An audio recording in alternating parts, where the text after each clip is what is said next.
ഓൺഹോയും ജിയോണും കൂടി ചേർന്നിട്ട് ഇപ്പോൾ ജാങ് എന്ന ഒരാളെ കാണുവാനായിട്ടൊക്കെ എത്തിയിരിക്കുന്നു. ജാങ് ഒരു അഡ്വക്കേറ്റ് ആണ്. അങ്ങനെയിരിക്കെ ഒരുപാട് വർക്കൊക്കെ അവൾ ചെയ്തിട്ടുണ്ടായിരുന്നെങ്കിൽ പോലും ഇപ്പോൾ പുതിയൊരു കമ്പനിയിൽ ജോലി വേണമെന്നാണ് അവൾ ആവശ്യപ്പെട്ടിട്ടുള്ളത്.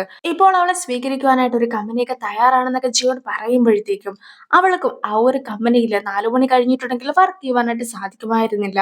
മാത്രമല്ല പകുതിയോളം സമയം വീട്ടിലിരുന്ന് വർക്ക് ചെയ്യുമെന്നാണ് അവൾ പറയുന്നത്. കൂടാതെ അവൾക്ക് ജൂനിയേഴ്സ് ആയിട്ട് 2 അഡ്വക്കേറ്റുകളെ ആവശ്യമുണ്ട് എന്നും പറയുന്നു. ഈ രീതിക്കുള്ള കണ്ടീഷൻസ് ഒക്കെ തന്നെ സ്വീകരിക്കുവാൻ സാധിക്കുന്ന ഒരു കമ്പനിയിൽ മാത്രമേ ഞാൻ ജോലിക്ക് നിൽക്കുകയുള്ളൂ എന്ന് ജാങ് അറിയിക്കുന്നു. എനിക്ക് എന്റെ പേഴ്സണൽ ആയിട്ടുള്ള ലൈഫ് കൂടി നോക്കണമെന്നായിരുന്നു അതിന് കാരണമായിട്ടൊക്കെ ജാങ് പറഞ്ഞിട്ടുണ്ടായിരുന്നത്.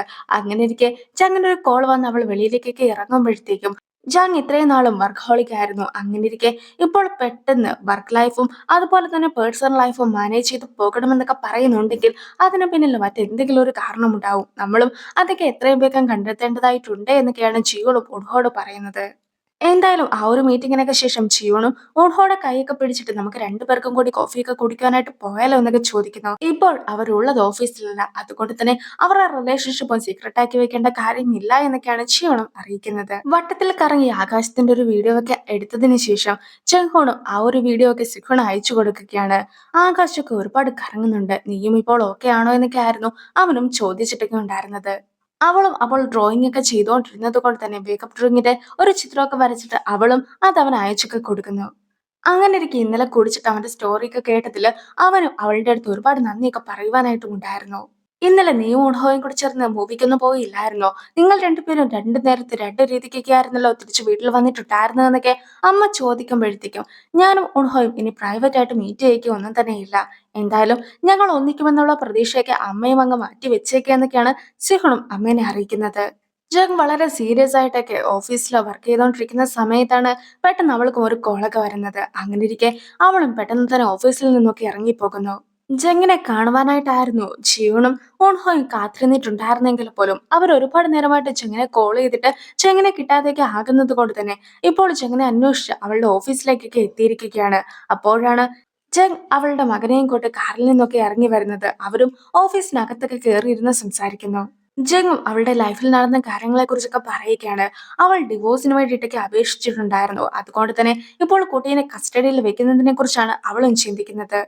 വർക്ക് കാരണം എനിക്ക് എന്റെ മകനെ നോക്കുവാനായിട്ട് സാധിക്കുന്നില്ല എന്ന കാരണമൊക്കെ ആയിരുന്നു കോടതിയിൽ ഹസ്ബൻഡ് പറഞ്ഞിട്ടൊക്കെ ഉണ്ടായിരുന്നത്. അതുകൊണ്ട് തന്നെ ഞാൻ കണ്ടീഷൻസ് ഒക്കെ വെച്ചിട്ടുണ്ടായിരുന്നത് എന്റെ മകനെ നോക്കുവാനായിട്ടുള്ള കുറച്ച് സമയമൊക്കെ എനിക്ക് കിട്ടുവാനായിട്ടാണ്. ഇപ്പോൾ ഞാൻ വർക്ക് ചെയ്യുന്ന ഈ ഒരു ഓഫീസിൽ എനിക്ക് ഒരുപാട് കേസൊക്കെ നോക്കേണ്ടതായിട്ടുണ്ട്. ആ ഒരു കേസിന്റെ എണ്ണമൊക്കെ കുറയ്ക്കുവാനായിട്ടാണ് ഞാനും ശ്രമിച്ചുകൊണ്ടിരിക്കുന്നത്. ഞാൻ ഇതുപോലെ ഒരുപാട് വർക്കിനൊക്കെ പോകുന്നത് കൊണ്ട് തന്നെ എനിക്ക് ഫാമിലിനെ നന്നായി നോക്കുവാനായിട്ട് സാധിക്കുന്നില്ല എന്നൊക്കെ പറഞ്ഞിട്ടാണ് ഹസ്ബൻഡ് മറ്റൊരു റിലേഷൻഷിപ്പിലേക്കൊക്കെ കടന്നിട്ടുണ്ടായിരുന്നത്. ഇപ്പോൾ കുട്ടീനെ എനിക്ക് തരാതിരിക്കുവാനായിട്ട് നോക്കുന്നതും ഇതേ കാരണം പറഞ്ഞാണ്. അതുകൊണ്ട് തന്നെ എനിക്ക് എങ്ങനെയും എന്റെ കുട്ടീനെ കൂടെ നിർത്തിയേ മതിയാക്കൂ.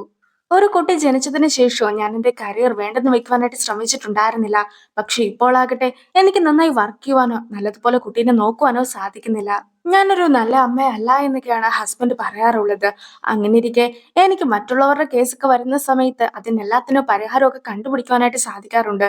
പക്ഷെ എന്റെ കാര്യത്തിൽ എനിക്ക് പരിഹാരം പോലും കണ്ടെത്തുവാനായിട്ട് സാധിക്കുന്നില്ല എന്നൊക്കെ പറഞ്ഞിട്ട് ചങ്ങാകെ വിഷമിച്ചൊക്കെ ഇരിക്കുമ്പോഴത്തേക്കും നീ പറഞ്ഞത് നേരെ തന്നെയാണ്. കുട്ടീനെ നോക്കുവാനായിട്ട് അത്രയ്ക്ക് ഈസി ആയിട്ടുള്ള കാര്യം ഒന്നും തന്നെയല്ല. എങ്കിൽ പോലും നീ ഇപ്പോഴും അവനെ കൂടെയൊക്കെ നിർത്തുവാനായിട്ട് ശ്രമിക്കുന്നുണ്ടല്ലോ, അത് തന്നെ വലിയ കാര്യമാണ്. പിന്നെ എല്ലാ പേരൻസും ഇങ്ങനെ തന്നെയാണ് തുടങ്ങുന്നത്, പിന്നീടാണ് അവരും നല്ല പേരൻസ് ആയി മാറുന്നതെന്നൊക്കെ ഓൺഹോയും പറഞ്ഞു കൊടുക്കുന്നു. അങ്ങനെ ഇരിക്കെ ഓൺഹോ മറ്റൊരു സംഭവത്തെ കുറിച്ച് കൂടി ഓർക്കുന്നു. അന്ന് അവൻ ബ്യോളിനെയൊക്കെ നോക്കിക്കൊണ്ടിരിക്കുന്ന സമയത്ത് അവന്റെ വൈഫും ബ്യോൾ നിന്റെ കയ്യിലൊക്കെ ഇരിക്കുന്നത് കണ്ടിട്ട് എനിക്ക് സഹിക്കുവാനായിട്ട് സാധിക്കുന്നില്ല, അതുകൊണ്ട് തന്നെ നമുക്ക് ഡിവോഴ്സ് ആക്കാമെന്നൊക്കെ അവന്റെ അടുത്ത് പറഞ്ഞിട്ടുണ്ടായിരുന്നതിനെ കുറിച്ച് അവനും ഓർക്കുന്നു. ഉൺഹോനെ കുറിച്ച് കൂടുതലായിട്ടൊക്കെ അറിഞ്ഞാൽ കൊള്ളാമെന്നൊക്കെ ചെയ്യുന്നുണ്ടായിരുന്നു. എങ്കിലും പോലും അവന് വേദനിക്കുമോ എന്ന് വിചാരിച്ചുകൊണ്ട് ഒന്നും തന്നെ ചോദിക്കാതൊക്കെ ഇരിക്കുമ്പോഴത്തേക്കും ഉൺഹോ സ്വയമായിട്ട് തന്നെ ഓരോരോ കാര്യങ്ങളൊക്കെ പറയുകയാണ്. എന്റെ എക്സ് വൈഫും അവൾക്ക് ഇതൊന്നും സഹിക്കുവാൻ സാധിക്കുന്നില്ല എന്നൊക്കെ പറഞ്ഞിട്ടായിരുന്നു പോയിട്ടുണ്ടായിരുന്നത്. ഞാനും അവളെ തടയുവാനായിട്ട് നിന്നില്ല. അതിനുശേഷം ഞാൻ ഒരിക്കൽ പോലും അവളുമായിട്ട് കോണ്ടാക്ട് ചെയ്യുവാനായിട്ട് ശ്രമിച്ചിട്ടുണ്ടായിരുന്നില്ല. അതുകൊണ്ട് തന്നെ അവളിപ്പോൾ എവിടെയാണെന്നോ എന്ത് ചെയ്യുകയാണെന്നോ ഒന്നും തന്നെ എനിക്ക് അറിയിക്കുകയുമില്ല. അവൾ എന്റെ ലൈഫിൽ നിന്ന് പോയപ്പോഴത്തേക്കും എനിക്കത് വലിയൊരു നഷ്ടമായിട്ടായിരുന്നു തോന്നിയിട്ടുണ്ടായിരുന്നത്. പക്ഷെ ബ്യോളും അന്ന് അവളുടെ കുഞ്ഞു കൈ വെച്ചിട്ട് എന്റെ കയ്യിലൊക്കെ മുറുകെ പിടിച്ചപ്പോഴത്തേക്കുമാണ് ഞാനും ഇങ്ങനെ ഒന്നും ഇരുന്നാൽ പോരാ എന്നൊരു തോന്നലൊക്കെ എന്റെ ഉള്ളിലും ഉണ്ടായത്. അങ്ങനെയാണ് വീണ്ടും ഞാൻ റെസ്പോൺസിബിലിറ്റീസ് എല്ലാം തന്നെ ഏറ്റെടുക്കുവാനായിട്ട് തുടങ്ങിയതും.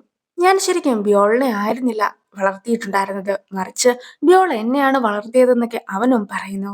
എന്തായാലും നിന്നെ ഈ രീതിക്കൊക്കെ വളർത്തിയെടുത്തതിൽ ഞാൻ ബ്യോളിന്റെ അടുത്ത് നന്ദി പറയുകയാണെന്നൊക്കെ ച്യൂൺ പറയുമ്പോഴത്തേക്കും, എന്നെ ഈ രീതിക്ക് ആക്കിയത് രണ്ടു പേരായിരുന്നു. അതിൽ ഒരാൾ ബ്യോളാണ്, മറ്റൊരാളെ കുറിച്ച് ഞാനും അധികം വൈകാതെ തന്നെ നിന്റെ അടുത്ത് പറയുന്നത് ആയിരിക്കും എന്നൊക്കെ ഉൺഹോയും അറിയിക്കുന്നു.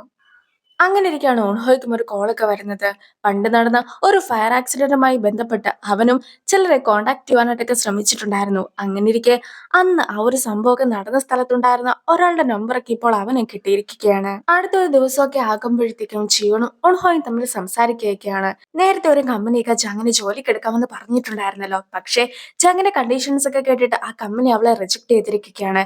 എന്നിട്ട് മറ്റൊരു അഡ്വക്കേറ്റിനെയാണ് അവർ എടുത്തിട്ടുള്ളത്. ഇൻ ഹൗസ് അഡ്വക്കേറ്റ്സ് എന്ന് പറഞ്ഞിട്ടുള്ള ഒരു പോസ്റ്റ് ഒക്കെ ഉണ്ട്. നമുക്ക് ആ ഒരു പോസ്റ്റിലേക്ക് അവളെ എടുത്താലോ? അങ്ങനെയുള്ള അഡ്വക്കേറ്റ്സിന് ജോലിഭാരമൊക്കെ വളരെയധികം കുറവായിരിക്കും, കേസും കുറവായിരിക്കും. ജാങ്ങിനും കുട്ടീനെ നോക്കുവാനായിട്ട് ആവശ്യത്തിലേറെ സമയമൊക്കെ കിട്ടുന്നതായിരിക്കും എന്നൊക്കെ ഉൺഹോയും ജിയോന്റെ അടുത്തൊക്കെ പറയുകയാണ്. പക്ഷെ പേഴ്സണൽ ലൈഫൊക്കെ വെച്ചിട്ട് ജോലി ചെയ്യുവാനായിട്ട് നിൽക്കുകയാണെങ്കിൽ അതൊരിക്കലും നന്നാവുകയില്ല എന്നൊരു അഭിപ്രായമൊക്കെ ആയിരുന്നു ജിയോനുണ്ടായിരുന്നത്. എങ്കിൽ പോലും ഉൺഹോ പറഞ്ഞൊരു കാര്യം ആയതുകൊണ്ട് തന്നെ അവളും നമുക്ക് അങ്ങനെയുള്ള എന്തെങ്കിലും വേക്കൻസി ഒക്കെ വന്നിട്ടുണ്ടോ എന്നൊക്കെ അവനോടും ചോദിക്കുന്നു. അവനും നേരത്തെ തന്നെ അതിന്റെ ലിസ്റ്റ് പോലും തയ്യാറാക്കിയൊക്കെ വെച്ചിട്ടുണ്ടായിരുന്നു. ഒരുപാട് ഹാപ്പി ആയിട്ട് അവനും അതൊക്കെ തന്നെ അവളെയും കാണിച്ചു കൊടുക്കുന്നു. ഇതിൽ നിന്നും ചാങ്ങിന് ചേരുന്ന രീതിക്കുള്ള ഒരെണ്ണമൊക്കെ കണ്ടുപിടിക്കണമെന്നൊക്കെ ജിയോണും ഉൺഹോയോട് പറയുമ്പോഴത്തേക്കും അവനോ സന്തോഷം കൊണ്ട് അവൾക്ക് ഒരു ഹൈഫൈവ് ഒക്കെ കൊടുക്കുകയാണ്. ഈ ഒരു സമയത്ത് അവളും അവന്റെ കൈയൊക്കെ പിടിച്ച് കിസ്സും ചെയ്യുന്നു. ബ്യോൾ ഇപ്പോൾ ബുക്ക് സ്റ്റോറിലൊക്കെ ഇരിക്കുന്നു. അങ്ങനെ ഇരിക്കെ അച്ഛന് ആരെയോ ഇഷ്ടമാണെന്നാണ് എനിക്ക് തോന്നുന്നതെന്നൊക്കെ മിഹോയുടെ ഹസ്ബൻഡിന്റെ അടുത്തേക്ക് ബ്യോളും പറയുകയാണ്. ഈ ഒരു കാര്യമൊക്കെ നിനക്ക് എങ്ങനെയാണ് മനസ്സിലായത്? അവൻ നിന്നോട് നേരിട്ട് പറഞ്ഞതാണോ എന്നൊക്കെ മിഹോയുടെ ഹസ്ബൻഡ് ചോദിക്കുമ്പോഴത്തേക്കും, ഞാൻ അതിനുള്ള തെളിവുകളെല്ലാം തന്നെ കണ്ടെത്തിയിട്ടുണ്ട് എന്നായിരുന്നു ബ്യോൾ പറഞ്ഞത്. അങ്ങനെ ഇരിക്കെ ആദ്യത്തെ തെളിവിനെ കുറിച്ചൊക്കെ ബ്യോളും പറയുന്നു. അച്ഛൻ ഒരുപാട് നേരമൊക്കെ കണ്ണാടി നോക്കി നിൽക്കാറുണ്ട് എന്നൊക്കെ അവൾ പറയുന്ന സമയത്ത് ആ ഒരു സീനൊക്കെ കാണിക്കുമ്പോഴത്തേക്കും ഉൺഹോയും കണ്ണാടിയൊക്കെ നോക്കിക്കൊണ്ട് ഏത് ടൈ ഇടണമെന്നും ഏത് ഡ്രസ് ഇടണമെന്നും ഒക്കെ തന്നെ ഒരുപാട് നേരമൊക്കെ ആലോചിച്ചുകൊണ്ട് നിൽക്കുന്നുണ്ട്. രണ്ടാമത്തെ തെളിവായിട്ട് അവൾ പറയുന്നത് അച്ഛൻ എപ്പോഴും ഫോണിലാണ് എന്നതാണ്. അങ്ങനെ ഇരിക്കെ വർക്ക് ചെയ്യുന്നതിനിടയ്ക്കെല്ലാം തന്നെ അവനും ഫോൺ നോക്കിയിരിക്കുകയും പിന്നീട് കോളൊക്കെ വരുമ്പോഴത്തേക്കും റൂമിലേക്ക് കയറി പോകുന്നതും എല്ലാം തന്നെ അവളും ശ്രദ്ധിച്ചിട്ടുണ്ടായിരുന്നു. ഇനി മൂന്നാമത്തെ തെളിവായിട്ടൊക്കെ ബ്യോൾ പറയുന്നത്, ബ്യോളും ഉൺഹോയും കൂടി ചേർന്ന് കുക്കിംഗ് ഒക്കെ ചെയ്യുന്ന സമയത്ത് അവളും മുടിയൊക്കെ കെട്ടുവാനായിട്ട് ശ്രമിച്ചിട്ടുണ്ടായിരുന്നു. ഈ ഒരു സമയത്ത് ഓൺഹോ ആയിരുന്നു അവൾക്കൊരു ഹെയർ ടൈ ഒക്കെ കൊടുത്തിട്ടുണ്ടായിരുന്നത്. അത് ബ്യോളിന്റെ അല്ല എന്നൊക്കെ പറയുമ്പോഴത്തേക്കും, ഇത് ഞാൻ നിനക്ക് വേണ്ടി പുതിയതായിട്ടൊന്ന് മേടിച്ചതാണെന്നുള്ള രീതിക്കായിരുന്നു ഉൺഹോയും സംസാരിച്ചത്. 7 വയസ്സുള്ള ഒരു കുട്ടി ഇത്രത്തോളം സ്മാർട്ടായിട്ടൊക്കെ പെരുമാറുന്നത് ഞാൻ ആദ്യമായിട്ടാണ് കാണുന്നതെന്നായിരുന്നു മീഹോയുടെ ഹസ്ബൻഡൊക്കെ ബ്യോളിനെ നോക്കിക്കൊണ്ട് പറഞ്ഞിട്ടുണ്ടായിരുന്നത്. അങ്ങനെ ഇരിക്കെ ഉൺഹോയ്ക്ക് ഇപ്പോൾ ഒരാളെ ഇഷ്ടമാണെന്നൊക്കെ നീ പറഞ്ഞല്ലോ, നിനക്കും അതൊക്കെ ഓർത്തിട്ട് എന്താണ് തോന്നുന്നത്? നീ അതിനെതിരാണോ എന്നൊക്കെ അയാൾ ചോദിക്കുമ്പോഴത്തേക്കും, ഞാൻ ഒരിക്കലും അതിനെതിരല്ല. അച്ഛൻ ഹാപ്പി ആയിട്ടിരിക്കണമെന്നാണ് എന്റെ ആഗ്രഹം. ഞാനും അത് അച്ഛനോട് നേരിട്ട് പറഞ്ഞിട്ടുണ്ടായിരുന്നു എന്നൊക്കെ ബ്യോളും അറിയിക്കുന്നു. അത് കൂടാതെ ആരെയാണ് അച്ഛൻ സ്നേഹിക്കുന്നതെന്നൊക്കെ കണ്ടുപിടിച്ചതിന് ശേഷം എന്നോടും അത് ആരാണെന്ന് വന്ന് പറയണമെന്നൊക്കെ അവൾ പറയുമ്പോഴത്തേക്കും, മിയയുടെ ഹസ്ബൻഡും അറിഞ്ഞിട്ടുണ്ടെങ്കിൽ അപ്പോൾ തന്നെ അവളെ അറിയിക്കാമെന്നൊക്കെ വാക്ക് കൊടുക്കുന്നു. ഇനി രാത്രിയാകുന്ന സമയത്ത് മിയയുടെ അടുത്ത് ഹസ്ബൻഡും ഉൺഹോയ്ക്ക് ഗേൾഫ്രണ്ട് ഒക്കെ ഉണ്ട് എന്നാണ് എനിക്ക് തോന്നുന്നത് എന്നൊക്കെ പറയുന്നുണ്ട്. പക്ഷെ ഉൺഹോ ഫുൾ ടൈം വർക്കിലാണല്ലോ ഉള്ളത്, പിന്നെ അവൻ എങ്ങനെയാണ് ഗേൾഫ്രണ്ടിനൊക്കെ കിട്ടിയതെന്നൊക്കെ മിയയെ സംശയിക്കുമ്പോഴത്തേക്കും, ഇനി എങ്ങാനും ജിയോൺ ആയിരിക്കുമോ ആ ഒരു ഗേൾഫ്രണ്ട് എന്നൊക്കെ ഹസ്ബൻഡും സംശയിക്കുന്നു. എങ്കിൽ പോലും അതൊരിക്കലും ആക്കുവാനായിട്ട് യാതൊരു വിധത്തിലുള്ള സാധ്യതയും ഇല്ല എന്നൊക്കെ പറഞ്ഞ് മിയയും പോകുന്നു. ആ ഒരു സീനോട് കൂടി ഈ ഒരു വീഡിയോ അവസാനിക്കുന്നു. അടുത്തൊരു വീഡിയോ ആയിട്ട് ഇത്രയും കാണാം. ബൈ.